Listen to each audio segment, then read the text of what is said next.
Olá! As varizes, aquelas veias salientes nas pernas, são extremamente comuns, principalmente nas mulheres. Homens também podem tê-las. Elas são causadas por defeitos nas válvulas que existem dentro das veias e elas afetam normalmente as pernas. Além da questão estética, que obviamente é importante, as varizes também podem doer, inchar a perna e ainda favorecer o aparecimento de feridas nas pernas. Nesse vídeo, você vai descobrir como é que as varizes se formam, como é que o médico faz o diagnóstico e quando é que tem necessidade de fazer algum tipo de exame. Além, é claro, de como é que é feito o tratamento. No final, você vai saber também o que pode ser feito para evitar as varizes e se o uso de salto alto tem alguma relação com as varizes. Será? Para descobrir, assista o vídeo até o final. E aproveite para deixar o seu curtir e se inscrever no canal.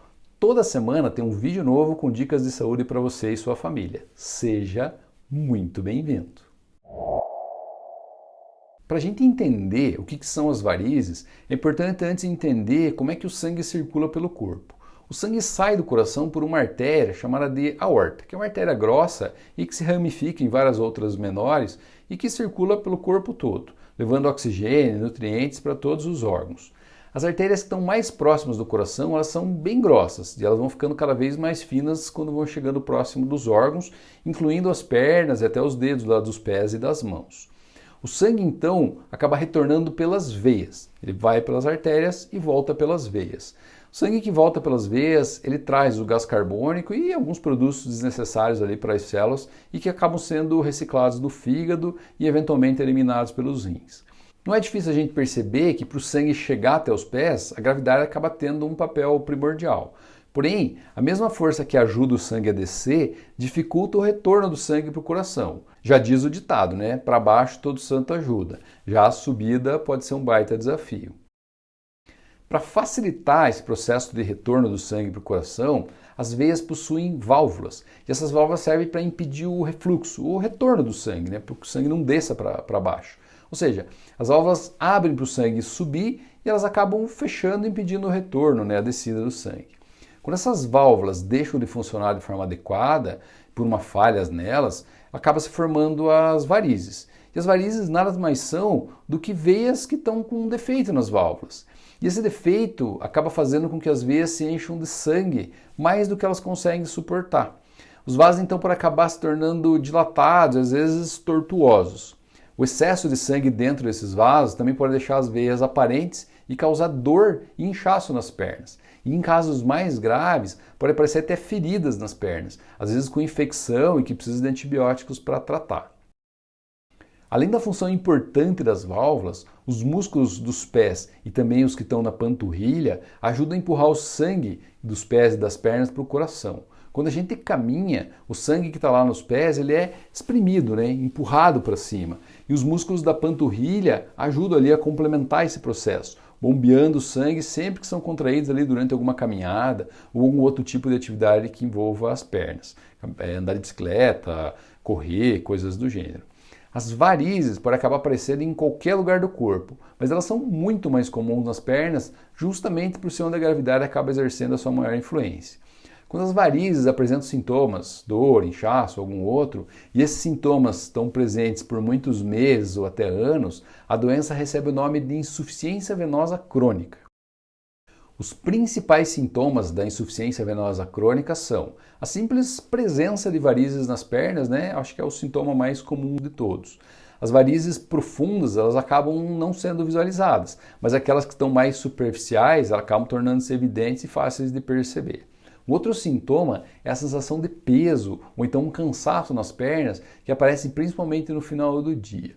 Dor nas pernas também é um sintoma comum. Eventualmente, o sangramento das varizes que pode acontecer de forma espontânea. Sangra do nada ali, ou ainda quando você enrosca em algum cobertor, alguma planta eventualmente. É comum também o inchaço de toda a perna, ou então só lá da região dos tornozelos. O inchaço esse que aparece principalmente no final do dia. Você acorda de manhã com a perna está normal e no final do dia vai vendo que ela vai ficando cada vez mais inchada. Outro sintoma que pode aparecer são alterações de cor da pele. Além da cor escurecida, meio violeta ali das próprias varizes, a doença mais avançada, com mais tempo, a pele da perna toda, ou pelo menos de onde tem as varizes, pode acabar ficando avermelhado, então até meio acastanhada, amarronada. E por último, mas não menos importante, a presença de feridas que a gente chama de úlceras venosas. Essas feridas podem ainda infeccionar e serem bem doloridas. Normalmente os sintomas melhoram ao deitar e pioram no final do dia. Isso obviamente acontece por causa da gravidade, né? E além disso, esses sintomas podem existir em apenas uma das pernas ou então nas duas pernas. Um bom médico de família, um clínico geral, então um cirurgião vascular vai ser capaz de fazer o diagnóstico, isso apenas baseado na história e nos achados ali do exame físico, principalmente das pernas, né? Não precisa de nenhum exame muito apurado para isso, somente uma examinar adequada pelo médico costuma ser suficiente. Mas é claro, eventualmente, quando existe alguma dúvida sobre o diagnóstico, ou então uma doença mais grave, que você quer fazer uma classificação da gravidade da doença para poder propor um tratamento mais agressivo, normalmente com uma cirurgia, o médico pode sim solicitar algum tipo de exame, sendo que o principal deles é o ultrassom venoso com Doppler. Esse Doppler, essa palavra aqui, é a parte do exame que permite visualizar o sentido do fluxo do sangue, podendo demonstrar que esse sangue não está subindo, né, na perna, ele acaba parado ou então está voltando, né, fazendo um refluxo ali, mostrando que as válvulas venosas ali não estão funcionando direito, que são justamente a causa da doença. Nós médicos costumamos classificar o grau das varizes de forma a padronizar e também para indicar o tratamento mais adequado. A forma mais comum de se classificar as varizes são com um sistema conhecido por CEAP, C-E-A-P, que em português, numa tradução literal, seria a sigla para algo como clínica, etiologia, anatomia e patofisiologia. Desses 4 itens aí complicados, o componente mais importante para você entender essa classificação é o primeiro componente, o C de clínica. Os demais são detalhes aí que dependem normalmente de exames aí para serem classificados e que muitas vezes servem apenas mais para estudos científicos. Esse componente clínica aí do CEAP ele é dividido em 6 categorias principais. A categoria 0, o C0, é quando não tem nenhum sinal visível ou palpável de varizes. A pessoa até pode ter as varizes, mas elas estão internas apenas, não estão causando nenhum sintoma. É algo que você não vai se preocupar, não vai tratar, não vai fazer nada. No nível 1, já tem varizes aquelas bem fininhas, que a gente chama de teleangiectasia ou então de veias reticulares. No nível 2, as varizes já são de um calibre médio e já são mais visíveis. A gente acaba chamando isso aí de varicoses. Já no nível 3, tem presença de inchaço, edema nas pernas. Aumentando o nível 4, já aparecem alterações na pele. Não tem só a varize lá, ela tem mais um escurecimento, então a mudança da cor da pele, principalmente na região próxima ali das varizes. No nível 5, já tem sinais de úlcera, ou então de feridas que curaram já, ou então cicatrizaram. E no nível 6, que é o mais grave de todo, é quando tem a presença de feridas, né, de úlceras, e que elas estão ativas, estão sangrando, ou estão ali precisando de tratamento. No caso de varizes que não tem nenhum sintoma, sendo que incomoda apenas a questão estética, os tratamentos mais comuns são a escleroterapia e a terapia superficial a laser. Na escleroterapia, um produto químico é injetado diretamente nas veias ali que estão com o problema, né, com as válvulas com defeito. Isso causa uma obstrução total do fluxo do sangue naquela região e reduz ou melhora os sintomas. Normalmente elas são feitas apenas para veias finas, de até 6 milímetros de diâmetro. Pense que uma caneta Bic, o tubo lá da caneta Bic tem em torno de 14 milímetros, então é menos da metade de uma caneta Bic. A escleroterapia ela costuma ser indicada por causa de varizes que sangram facilmente, ou então só pela questão estética também é uma indicação. Já a terapia laser, ela utiliza a luz para tentar destruir os vasos que estão mais aparentes e que estejam ali com as válvulas incompetentes, né, que não estão funcionando direito. Ambos os tratamentos, a escleroterapia e o laser, ele tem aplicação mais estética e eles não garantem o reaparecimento das varizes. Você pode fazer e ter que fazer novamente em alguns meses ou anos depois de ter feito. Por isso, normalmente, eles não são cobertos pelos planos de saúde.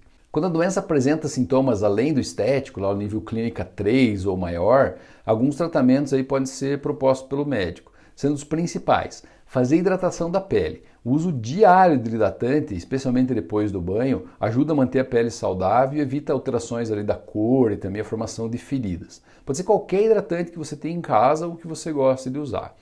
Uma outra indicação é fazer a elevação das pernas. Quando a presença de dor ou inchaço, as pernas precisam ficar elevadas por pelo menos 20 minutos e numa altura mais alta do que o coração, usando 2 ou até mais travesseiros embaixo das pernas e dos pés. Se tiver sofá que tem aquela parte que a gente coloca os braços, né, pode colocar lá a cabeça abaixo daquilo e colocar as pernas em cima do braço do sofá para ela ficar bem elevada. Uma outra coisa que ajuda muito para as varizes é fazer atividade física regular. Isso é de extrema importância. Caminhada, ciclismo ou qualquer outro tipo de exercício que faça a compressão ali da região da panturrilha são os mais indicados. Desde que eles sejam realizados de forma regular e que também que você não sinta dor ou desconforto enquanto está fazendo ele, né? Fazendo uma intensidade às vezes menor para não sentir muito sintoma. Tá tranquilo, faz uma intensidade normal, mais elevada. E um outro tratamento importante são as meias de compressão. É um dos principais tratamentos utilizados mesmo em pacientes graves, lá que está com a úlcera ativa, né, a clínica grau 6, e também pode acabar se beneficiando do uso das meias de compressão. Quando as meias de compressão não podem ser utilizadas por algum motivo, o médico pode então indicar o uso de alguns medicamentos. Os mais comuns são os medicamentos da classe dos flebotônicos. Eu não vou citar aqui quais são eles, porque é melhor que você consulte seu médico para saber se você pode e você deve usar esses remédios, bem como também a dose recomendada. Em alguns casos, o médico pode indicar a cirurgia de ablação. Existem diversas técnicas utilizadas, todas elas com o objetivo de obstruir, fechar, interromper ali o fluxo de sangue na veia doente. Isso é feito para tentar reduzir o inchaço e os sintomas e também o aspecto, né? Principalmente de vasos muito grandes e tortuosos, né? Também acaba melhorando com esse tipo de cirurgia. É um tipo de tratamento que só é indicado para doenças mais avançadas, lá a clínica grau 4 ou maior. E elas são obviamente realizadas por um cirurgião vascular. Uma questão importante é que na presença de feridas nas pernas, um profissional de saúde precisa ser consultado. Isso é necessário para que uma avaliação mais cuidadosa seja realizada, principalmente para ver se é necessário usar antibióticos ou ainda fazer debridação da ferida. Né? Debridação é remover a parte de restos da ferida, ali de pele morta, ou ainda para avaliar a necessidade de algum outro tipo de tratamento, de forma a evitar a cronificação e a piora dos sintomas. E algumas enfermeiras, elas se especializam em cuidados com feridas. Elas sabem tratar feridas muito melhor do que os médicos. E nesse caso, elas podem ajudar muito. Em muitos casos, as meias de compressão podem ser indicadas pelo médico para tratar as varizes. Procure o seu médico avaliar se é o seu caso. Se você tiver uma doença chamada de doença arterial obstrutiva periférica, que nós médicos abreviamos como DAOP, DAOP, e essa condição estiver presente juntamente com a insuficiência venosa, com essas varizes, você não deve usar as meias de compressão sob o risco de complicar a doença arterial, podendo até perder a perna. Por isso a importância de consultar um médico e não sair usando a meia aí só porque alguém da tua família ou um conhecido lá está usando. Para quem tem indicação de uso, o ideal são que as meias sejam daquelas de 3/4, né? Que ela vai aqui até próximo do joelho. E que ela tenha compressão entre 20 e 30 milímetros de mercúrio. O médico pode acabar indicando compressões diferentes conforme o seu caso, mas normalmente essas aí são as de escolha inicial. A medida da circunferência da panturrilha e do tornozelo, ela costuma fazer parte da receita médica, porque é ela que define também essa pressão, esses 20 milímetros aí que eu estou comentando. Existem diversas lojas especializadas em vender essas meias de compressão, inclusive na internet. Todas elas você vai olhar lá que tem a medida da circunferência da panturrilha, às vezes a altura da meia, a altura da perna, enfim, várias medidas ali para ajudar a comprar a meia de forma mais adequada. As principais orientações para utilizar essas meias são colocar as meias logo de manhã, enquanto as pernas ainda não estão inchadas. Se recomendado pelo médico, proteja ali alguma ferida ulcerada que você tenha com a gaze antes de colocar a meia. Se o médico achar por bem que você não deve usar a meia por conta da ferida, também não use. Coloque a meia ainda na cama, ou então se sente logo que sair da cama numa cadeira com as costas ali bem apoiadas para facilitar você a vestir essas meias. Se você tiver dificuldade em vestir a meia, porque ela é bem apertada, às vezes é difícil mesmo de colocar, às vezes a perna pode estar um pouquinho inchada, tente levar as pernas ali por 20, 30 minutos antes de você tentar vestir a meia novamente. Você pode também tentar usar uma meia de seda bem levinha por baixo, para ajudar a vestir a meia compressiva em cima. Lógico que se for no verão, tiver muito quente, você vai ter dificuldade de usar isso, porque vai ficar muito quente, vai suar e você não vai aguentar o calor nas pernas e nos pés. Sempre tire a meia à noite para dormir e, se possível, lave elas todo dia. As meias elas são caras, agora por questões de higiene, às vezes facilita você ter mais de um par de meias, né? E por último, mas não menos importante, mantenha muito bem hidratada a pele das pernas e dos pés. Eu sempre recomendo alguns cremes hidratantes, mas o principal é aquele que você gosta e que você tem em casa que você use. Pode ser passar só à noite ou à noite pela manhã. Existem loções e existem cremes, né? Eu costumo indicar, principalmente para a região dos pés, o uso de loções, porque ela tem um aspecto mais seco, né? Não fica aquela coisa liguenta, gosmenta quando você passa um creme, que daí você passa o hidratante e vai vestir um chinelo, um calçado e fica deslizando ali com risco de queda. Então eu prefiro a loção nesses casos para hidratar as pernas. Existem diversos fatores de risco para a formação das varizes, sendo que os principais são o avanço da idade, as mulheres têm mais predisposição a ter, histórico familiar de varizes, quem tem as mães, as tias lá que têm varizes também às vezes tem mais chance de ter, ficar muito tempo em pé também é um fator de risco para ter varizes, professoras, né, profissionais que ficam às vezes muito tempo em pé e paradas principalmente, né, que não estão caminhando, isso é um problema. O excesso de peso, a obesidade favorece também a formação de varizes, a gravidez, muito por causa da questão hormonal e também pelo aumento do peso temporário, também favorece a ter varizes. Tabagismo, fumar por si só também favorece a ter varizes e também pessoas que tiveram algum acidente ou alguma cirurgia que envolveu as pernas, uma mordida de cachorro, um machucado em algum portão, alguma coisa. Às vezes essa ferida que ficou lá, ela cicatrizou, mas ela pode acabar favorecendo o aparecimento das varizes. Parar de envelhecer e mudar a genética a gente ainda não consegue, né? Então, as melhores opções para você tentar evitar as varizes são controlar o peso, manter um peso adequado ali, ou então perder o peso, vai ajudar muito a evitar a formação das varizes. Evitar ficar muito tempo em pé. Se você precisa ficar em pé, tentar fazer algum tipo de caminhada ou exercício de tempos em tempos, para tentar ajudar a evitar. Eu sei que tem algumas profissões que isso é praticamente impossível, mas quando possível, evitar ficar muito tempo em pé. Parar de fumar, obviamente, é uma medida óbvia, mas se você conseguir largar o cigarro, a chance de você ter as varizes diminui muito, principalmente se você tem uma genética que te favorece. E, obviamente, fazer atividade física regular, principalmente caminhadas ou atividades que forcem a musculatura da panturrilha. Apesar de muitas pessoas considerarem que o salto alto pode levar à formação de varizes, isso não tem comprovação científica. Parece que o uso de saltos mais baixos pode até diminuir ali a pressão que é feita na região da panturrilha, o que pode melhorar os sintomas, né, dor, o inchaço, mas não vai evitar a formação das varizes. Agora, saltos muito elevados, eles tendem a piorar os sintomas, causar mais dor, deixar a perna mais inchada. Apesar da gente não ter nenhum estudo conclusivo sobre o tema, o que se sabe é que o uso de salto por tempo prolongado pode trazer dores e inchaço nas pés e nas pernas, principalmente na região da panturrilha, mas não tem necessariamente influência nas varizes. Ou seja, o uso de salto alto não é recomendado como tratamento de varizes que já existem e também não serve para evitá-las. A insuficiência venosa crônica é uma doença muito comum.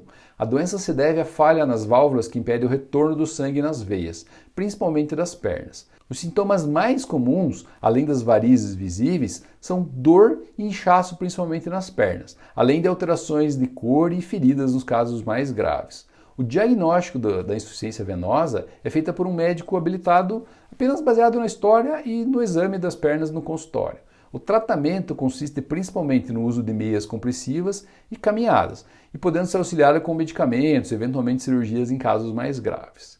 Eu espero que você tenha gostado desse vídeo. Se ficou com alguma dúvida, comente abaixo. E não deixe de me seguir. Semana que vem eu vou falar do colesterol, dos riscos de ter ele elevado e também como é que você faz para melhorar os níveis do seu colesterol. Não perca!